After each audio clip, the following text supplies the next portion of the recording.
اسلام اگر پہلا ہے تو حضور کی کردار سے پہلا، اسلام اگر پہلا ہے حضور علیہ السلام کی دعوت سے پہلا۔ حضرت ابو ذر رضی اللہ عنہ کا واقعہ ہے، وہ فرماتے ہیں کہ میں غفاری ان کا جو ہے علاقہ ہے، ابو ذر غفاری رضی اللہ عنہ، وہ فرماتے ہیں کہ میں نے سنا یہ اپنی زندگی میں بھی بتوں کی عبادت نہیں کرتے تھے، جو سجدہ توفیق میں سجدہ کرتے، رکوع کرتے، اپنی زندگی میں عبادت نہیں کرتے تھے بتوں۔ تو کہتے ہیں میں نے اپنے بھائی کو کہا جاؤ اور جا کر دیکھ لو یہ کون ہے جو دعویٰ کر رہا ہے کہ بتوں کی جو ہے پرستش نہیں کریں اور بتوں کو نہ پوجیں وغیرہ، یہ کون ہے، ذرا تحقیق کر کے آؤ۔ تو کہتے ہیں کہ وہ نکل پڑے، جب آئے دیکھا، واپس آئے اپنے بھائی کو بیان کیا، تو بھائی ابو ذر فرماتے ہیں کہ مجھے تسلی نہیں ہوئی ان کی باتوں سے، لہٰذا میں نے چاہا کہ میں خود جا کر حضور کو دیکھوں۔ چلا گیا، راستے میں جب میں مکہ پہنچا اور میں بیت اللہ کے پاس بیٹھا ہوا تھا، سمجھ میں نہیں آ رہا تھا کہ کس سے ملوں، کس سے ملاقات کروں، کس سے ڈسکس کروں، کیونکہ بالکل شروع کا وقت ہے اور کوئی مجھے پکڑے اور ایسا نہ ہو کہ میں اس تک نہ پہنچ سکوں جس تک میں نے پہنچنا۔ تو علی رضی اللہ تعالیٰ عنہ آئے، اور علی رضی اللہ عنہ کی عادت یہ تھی کہ آپ ہمیشہ مہمان نوازی میں اتنے زیادہ وہ تھے کہ ہر روز دیکھا کرتے کہ کوئی مہمان ملے اور میں ان کے ساتھ کھانا کھاؤں۔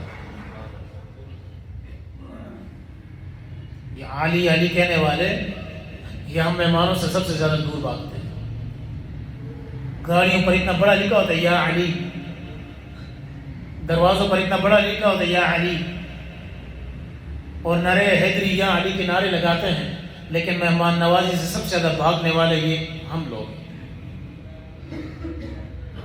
صدقہ میں ماہر ہیں، صدقہ کریں گے، مہمان نواز ہیں۔ ہم نے اپنے مہمان خانے بھی کرائے پر دیے ہوتے ہیں، بیٹھک جو ہے کرائے کے لیے خالی ہے۔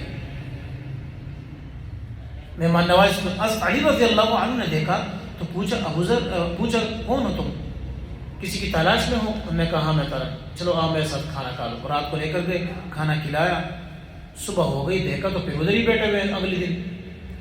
پھر حضرت علی رضی اللہ عنہ نے پوچھا کیوں یہاں بیٹھے ہو، آپ کو وہ نہ ملا جس سے ملنا تھا، جہاں جانا تھا؟ کہتے نہیں۔ پھر لے کر گئے، پھر کھانا کھلایا، پھر اگلے دن دیکھا پھر بیٹھے ہوئے ہیں ابو ذر۔ جب اگلے دن آئے تو حضرت ابو ذر رضی اللہ عنہ نے کہا کہ کیا اللہ نے، حضرت علی رضی اللہ عنہ نے کہا کیا اللہ نے آپ کو وہاں نہیں بھیجا جہاں آپ نے جانا ہے؟ اس نے کہا نہیں۔ تو بتاؤ سچ کہانی کیا ہے؟ تو حضرت ابو ذر رضی اللہ عنہ فرماتے ہیں کہ میں نے کہا کہ میں آپ سے ایک راز کی بات بتاتا ہوں، اگر آپ نے کسی کو نہیں بتانی۔ میں نے کہا نہیں۔ کہتا میں اس شخص سے ملنے کے لیے آیا ہوں جو یہ دعویٰ کرتا ہے کہ اللہ کے علاوہ کسی کی عبادت مت کرو۔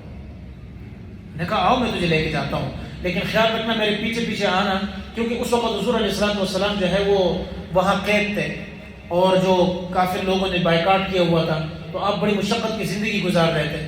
تو آپ صلی اللہ علیہ وسلم کی طرف روانہ ہو گئے۔ حضرت علی طرف فرماتے ہیں کہ میں نے حضرت ابو ذر سے کہا کہ اس طرح کرنا کہ جب میں کوئی شخص ہمارے پاس سے آئے اور یہ نہ ہو کہ آپ کو پہچان سکے کہ آپ میرے ساتھ ہیں، تو میں جلدی بیٹھ جاؤں گا، پھر جوتے کا تسمہ باندھ دوں گا، اس بہانے بیٹھ جاؤں گا، تم سیدھا یہاں سے گزر جانا تاکہ کسی کو پتہ نہ چلے۔ اور جب یہ روانہ ہوئے اور راستے میں حضور علیہ السلام سے جہاں کر ملاقات ہو گئی تو آپ صلی اللہ علیہ وسلم نے پوچھا کہاں سے آیا ہو؟ کہنے کہ وہاں سے۔ آپ صلی اللہ علیہ وسلم نے فرمایا ابو ذر کلمہ پڑھ لو۔ انہوں نے کلمہ پڑھ لیا، جب مسلمان ہو گئے تو حضرت ابو ذر نے عرض کیا کہ اللہ کے رسول اب میرے لیے کیا حکم ہے؟ آپ نے فرمایا یہ بات جا کر اپنے قوم اور علاقے والوں کو دعوت دو۔ حضرت ابو ذر فرماتے ہیں کہ اے اللہ کے رسول میں اپنے ایمان نہیں چھپاؤں گا، مجھ سے یہ نہیں ہوتا کہ میں ایمان کو چھپاؤں۔ آپ نے فرمایا چھپاؤ تو بہتر ہے، باقی تمہاری مرضی۔ جا کر حرم میں آ گئے مکہ میں اور کعبے کے پاس کھڑے ہو کر زور سے اعلان کرنے لگے لوگوں میرا نام ابو ذر ہے، میں غفار کا رہنے والا ہوں، غفاری میرا قبیلہ ہے، اور سب کو یہ جو ہے اعلان سن لو کہ میں نے لا الہ الا اللہ پڑھ لیا، میں مسلمان ہو گیا۔ مارا پیٹا لوگوں نے، لیکن آخر میں وہی ہوا کہ لوگوں نے کہا حضرت عباس رضی اللہ عنہ آئے۔ اس وقت یہ صحابی نہیں بنے تھے لیکن دل میں شفقت تھی۔ حضرت عباس رضی اللہ عنہ نے کہا دیکھو اس کو مت مارو، یہ غفار کے علاقے کے رہنے والا ہے اور وہاں سے تمہارے تاجر کا قافلہ گزرے گا تو یہ راستے میں رکاوٹ بنے گی، اس کو مت مارو۔ بعد ان کو چھوڑ دیا گیا۔ خلاصہ یہ ہے کہ نبی پاک صلی اللہ علیہ وسلم نے ان مشقتوں سے گزر کر یہ دعوت کا کام کیا ہے، اتنی محنتوں سے گزر کر یہ دعوت کا کام کیا ہے۔ ہمارے پاس حلوہ آ چکا ہے، اس دور میں نمازوں پر پابندی، اور پھر کیا نمازیں کیسی ہوتی تھی کہ ایک ایک سجدے سے لوگوں کی زندگی بدل جاتی تھی، اور ہمارے دور میں نمازوں پر کوئی پابندی نہیں۔ مسجدیں جو ہے خوبصورت مسجدیں، خوبصورت قالین، پنکھے لگے ہوئے ہیں، گرمی میں اے سی آن، سردی میں جو ہے وہ ہیٹر آن، اور اس کے باوجود جو ہے مسجد خوبصورت بنائی گئی ہے، ہر قسم کی سہولیات موجود ہے، گرمی میں ٹھنڈا پانی اور سردی میں گرم پانی، یہ تمام سہولیات کے باوجود آپ اندازہ لگائیں آج ہم فجر کی نماز سے ہم محروم ہیں، آج ہم جو ہے عشاء کی نماز سے ہم محروم ہیں، آج ہم مغرب کی نماز سے محروم ہیں۔ بتائیں فجر کی نماز کے بارے میں حضور علیہ الصلوۃ والسلام نے کیا فرمایا؟ آپ نے فرمایا فجر سے پہلے کی 2 رکعتیں دنیا و ما فیہا سے بہتر ہے۔ کون ہے جو اس 2 رکعتوں کی اہمیت دے؟